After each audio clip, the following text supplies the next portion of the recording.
बिस्मिल्लाहिर्रहमानिर्रहीम। अस्सलाम वालेकुम दोस्तों, मैं हूं आपका होस्ट मोहम्मद याकूब और आप देख रहे हैं एम वाई सॉल्यूशंस। दोस्तों, आप सबके इसरार पर बार बार इसरार पर मैं आज आपके लिए एक ट्यूटोरियल बना रहा हूं जिसमें मैं आपको बताऊंगा कि एक्सपोजिटरी ऐसे क्या होता है। एक्सपोजिटरी ऐसे क्या होता है, कैसे लिखते हैं, कितने इसके स्टेप्स हैं और क्या क्या हमें किस किस टॉपिक पे किस किस स्टेप में हमें क्या कुछ करना है, ये सब कुछ मैं आपको आज इस ट्यूटोरियल में बताने वाला हूं। तो काइंडली अगर आप चाहते हैं कि आप देखें कि एक्सपोजिटरी ऐसे क्या होता है, इसे कैसे लिखते हैं, तो कैसे इसके स्टेप्स को फॉलो किया जाता है, तो इस वीडियो को शुरू से लेके एंड तक देखते रहिए ताकि आपको मैक्सिमम बेनिफिट मिल सके। ठीक है, उससे पहले उस ट्यूटोरियल की तरफ जाने से पहले अगर अभी तक आपने हमारे इस चैनल को सब्सक्राइब नहीं किया या वो लोग जो फर्स्ट टाइम इस वीडियो को देख रहे हैं, तो उनसे मैं गुजारिश करता हूं कि काइंडली इस चैनल को सब्सक्राइब कर लीजिए और साथ में लगी हुई इस बेल के बटन को क्लिक करना मत भूलिएगा ताकि जैसे ही कोई वीडियो अपलोड होती है तो उसका नोटिफिकेशन मिल जाए और आप उसको सबसे पहले देखने वाले बन जाएं। ठीक है, तो दोस्तों आज जो टॉपिक मैं आपके सामने एक्सप्लेन करने जा रहा हूं उसका नाम है एक्सपोजिटरी ऐसे। एक्सपोजिटरी ऐसे क्या होता है? पहली बात तो ये कि इसकी एग्जांपल, इसकी पहले हम बात करते हैं कि इसकी डेफिनेशन क्या है, कि एक्सपोजिटरी ऐसे है क्या। अगर इसकी डेफिनेशन की जाए तो वैसे तो बहुत सारी डेफिनेशन होंगी, हर पर्सन की अपने पॉइंट ऑफ व्यू से इसको एक्सप्लेन करेगा, हर बंदे का अपना जो है वो पॉइंट ऑफ व्यू होगा एक्सपोजिटरी ऐसे से रिलेटेड। लेकिन मेरे अकॉर्डिंग है वो ये है कि the purpose of expository essay is to explain a topic in a logical and straightforward manner. कि मतलब कि वो किसी भी टॉपिक को, किसी भी अपने टॉपिक को, किसी भी अपने इश्यू को हाईलाइट करना है तो उसको अगर आप एक्सप्लेन कर देते हैं लॉजिकल और स्ट्रेट फॉरवर्ड मैनर में तो वो कहलाता है आपका एक्सपोजिटरी ऐसे। ठीक है, अगर हम इसको यहां से ये कर लें कि to explain the topic in a logical और स्ट्रेट फॉरवर्ड मैनर। मतलब कोई टॉपिक दिया गया आपको, उसको अब सिंपली आपने जो है ना वो एक उसका प्रॉपरली एक थीसिस बनाया और थीसिस बनाने के बाद देन आपने उसको प्रॉपरली एक्सप्लेन कर दिया कि ये चीज ये है, ये है, ये है। ठीक है, तो वो सारा का सारा जो है ना वो प्रॉपर एक पूरा स्टेप है, पूरा पैटर्न है। मैं अभी आपको इसमें बताऊंगा कि किस तरह से कितने स्टेप्स हैं, कैसे हमें करना चाहिए, किस तरह से हम उसको ड्राफ्ट करते हैं, कैसे हम उसको लिखते हैं। तो अगर कोई पर्सन जो इसको बिल्कुल ही सिरे से नहीं जानता तो उसके लिए इस चीज को समझना, इस चीज को करना, एक्सपोजिटरी ऐसे को समझना करना बहुत इजी हो जाएगा। ठीक है, तो पहली बात उसकी बात कर लेते हैं कि इसके कितने स्टेप्स हैं। स्टेप्स कितने हैं इसके जी? इसके 5 स्टेप्स हैं। 5 स्टेप्स के अंदर आप एक्सपोजिटरी ऐसे को कंप्लीट करते हैं। 5 स्टेप्स, सॉरी जी, 5 स्टेप्स हैं जिसके जरिए से आप इसको करते हैं। ठीक है, पहले तो क्या होगा इसमें 5 स्टेप्स हैं और इन 5 स्टेप्स के अकॉर्डिंग ही हम काम करते हैं। 5 स्टेप्स से मुराद क्या है? 5 स्टेप्स से मुराद है कि पहले आपने एक इंट्रोडक्शन देना है जो आपका फर्स्ट पैराग्राफ होता है। मैंने आपको पहले भी आपको बताया हुआ है कि जब भी आपने कोई काम करना है तो आपने उसको 3 पार्ट्स में डिवाइड कर लेना है, intro, body, conclusion. Intro, body, conclusion, जब तक आप इन 3 पार्ट्स के अंदर उसको डिवाइड नहीं करते, चाहे आप एक पेज लिख रहे हैं, चाहे आप सिंगल पेज लिख रहे हैं, चाहे आप 100 पेजेस लिख रहे हैं, जितना भी आप लेंथी काम कर रहे हैं या शॉर्ट काम कर रहे हैं, तो आपने इस स्ट्रक्चर को नहीं भूलना। इंट्रोडक्शन, बॉडी और कंक्लूजन, ये 3 स्टेप्स हैं। इन स्टेप्स को अगर आप फॉलो कर लेते हैं तो आपका कभी भी जो काम है वो फेक नहीं होगा, या फेक का हमसे मुराद है कि वो कोई इररेलेवेंट काम नहीं होगा। आपका जो भी पढ़ेगा उसको पढ़ने वाले को समझ आएगी कि भाई इसने ये बात की हुई है। ठीक है, क्या बात करना चाह रहा है। तो एक अच्छा राइटर वही होता है जो इन 3 स्टेप्स को लेकर चलता है।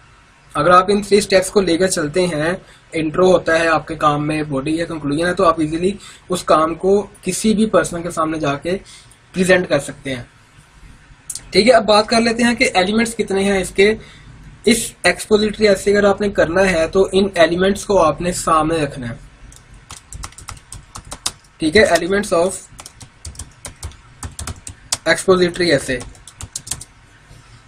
कितने एलिमेंट्स हैं इसके? 5 एलिमेंट्स हैं। अब 5 एलिमेंट्स कौन कौन से हैं वो देखते हैं। पहला है जी कि आप प्रॉपर आपका एक क्लियर थीसिस स्टेटमेंट होना चाहिए।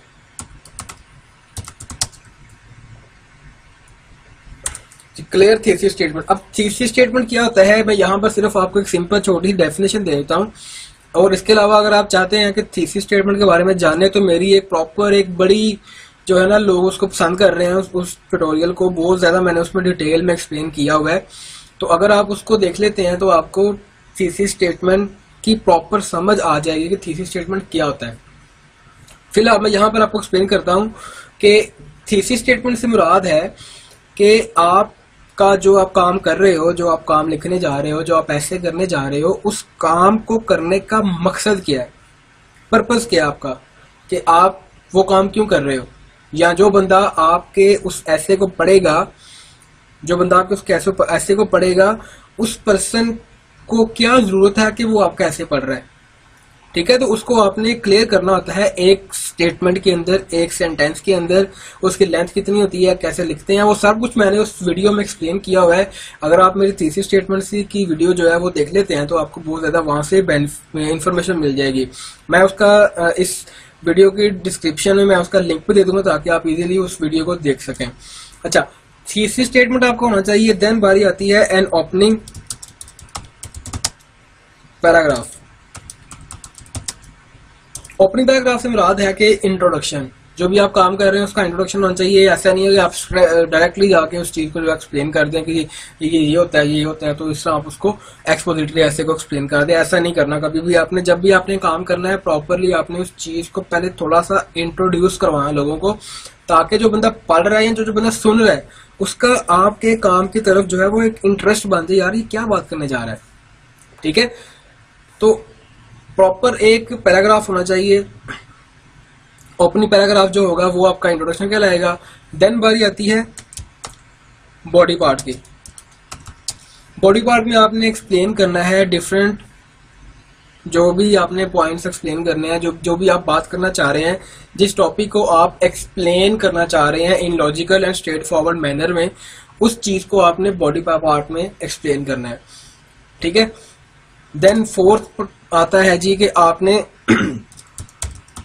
स्मूथ ट्रांजिशंस यूज करनी है। ट्रांजिशन से मुराद है कि आपका जो ये जो आप सेंटेंस लिख रहे हैं, ये सेंटेंस की सेंस बन रही हो पीछे वाले सेंटेंस के साथ। ठीक है,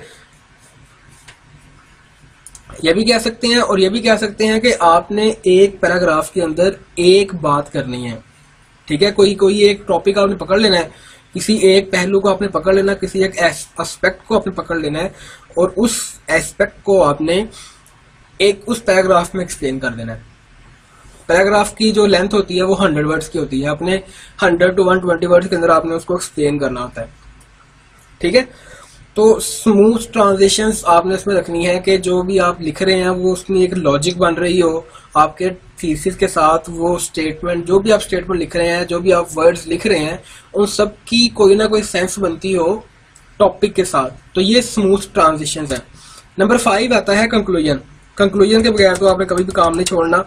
कंक्लूजन जो होता है ये आपका मेन पार्ट होता है, मेजर पार्ट होता है आपका, इसको आपने कभी भी नहीं छोड़ना। ठीक है, तो ये इसके एलिमेंट्स हैं। अब किस तरह से एक्सपोजिटरी ऐसे लिखा जाए उसको मैं थोड़ा सा एक्सप्लेन करता हूँ, फिर हम इस ट्यूटोरियल को वाइंड अप करते हैं, क्योंकि मैं आपको ज्यादा टाइम नहीं लूंगा। बहुत ज्यादा ये बहुत सिंपल काम है, लेकिन थोड़ा सा जो है ना इसके एलिमेंट्स को समझना, इसके वे ऑफ राइटिंग को समझना थोड़ा मुश्किल हो जाता है, लिहाजा इसलिए मैंने इसको जो वीडियो है वो आपके इसरार पर मैंने बना दी है। ठीक है, अब अपनी बात करनी है how to write. How to write, किस तरह से आप राइट करें एक्सपोजिटरी ऐसे को। तो उसके सिंपल से 3 जो है ना वो 3 इसके हैं कि आपने 3 स्टेप्स हैं, इन स्टेप्स को आपने फॉलो करना है और आपने सिंपली इसको आपने एक्सप्लेन कर देना है। पहली बात कि आपने शुरू करना है इंट्रोडक्शन से, ठीक है। इंट्रोडक्शन में आपने इसको एक्सप्लेन करना है कि आप क्या बात करने जा रहे हैं, आप ये जो आप जो काम कर रहे हैं, जो काम लिखने लगे हैं, इसका क्या पर्पज है, ये चीज है क्या। जैसे हम बात करते हैं, आपने स्मोकिंग से रिलेटेड एक्सपोजिटरी ऐसे लिखना है, वो स्मोकिंग क्या होता है, तो आपने इंट्रोडक्शन में आपने एक्सप्लेन करना है कि स्मोकिंग है क्या।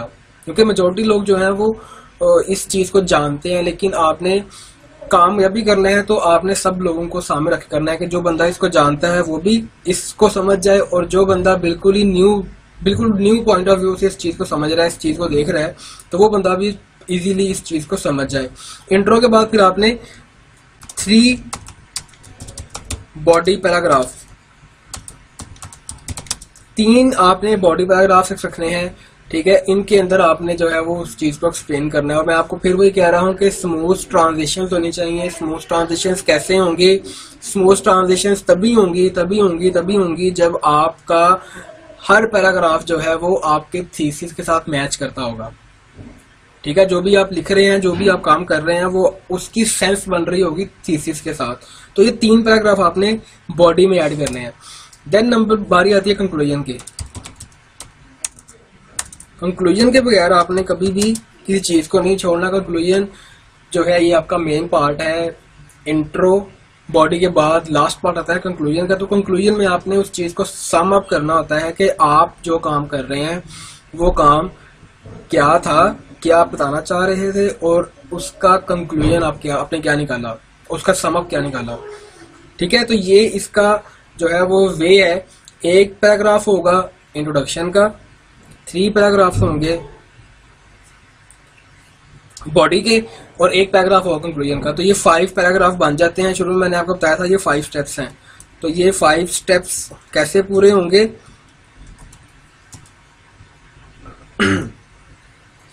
ठीक है, तो कैसे पूरे होंगे? पहला स्टेप जो है उसमें आपने इंट्रो एक्सप्लेन कर दिया, फिर दूसरा बॉडी पैराग्राफ है तो बॉडी में आपने 3 पैराग्राफ्स एक्सप्लेन करने हैं, तो 4 स्टेप्स हो गए, और लास्ट स्टेप है कंक्लूजन का। तो इस तरह से करके आप एक्सपोजिटरी ऐसे कोई भी एक्सप्लेन कर सकते हैं, ठीक है। लास्ट बात मैं फाइनली सम अप कर रहा हूं इसे कि एक्सपोजिटरी ऐसे ओवरऑल है क्या कि किसी भी टॉपिक को लॉजिकल और स्ट्रेट फॉरवर्ड मैनर में आपने एक्सप्लेन कर देना है। कोई लंबी चौड़ी तमहीदें बांधने की कोई जरूरत नहीं है, ठीक है। लंबी चौड़ी बात करने की, इधर उधर की बात करने की जरूरत नहीं है। स्ट्रेट फॉरवर्ड आपने उस टॉपिक को एक्सप्लेन करना है, और प्रॉपर एक थीसिस के रेलिवेंट आपने उस काम को करना, लेके चलना है, ठीक है। दोस्तों, ये आज का ट्यूटोरियल था। आप लोगों के इसरार पर मैंने इसको बनाया है, तो काइंडली इसको लाइक कीजिए, शेयर कीजिए अपने दोस्तों के साथ, इसको जो है वो शेयर करें। और जाते जाते अगर अभी तक आपने इस चैनल को सब्सक्राइब नहीं किया तो काइंडली इसको सब्सक्राइब कर लीजिए, और साथ में लगे हुए इस बेल के बटन को लाजमी क्लिक कीजिएगा, ताकि हर आने वाली वीडियो का नोटिफिकेशन आपको मिल सके और सबसे पहले आप उसको देख सकें, ठीक है। अपनी व्यूज के बारे में हमें जरूर बताइएगा कमेंट सेक्शन में। अपना बहुत बहुत ख्याल रखिएगा। अल्लाह हाफिज।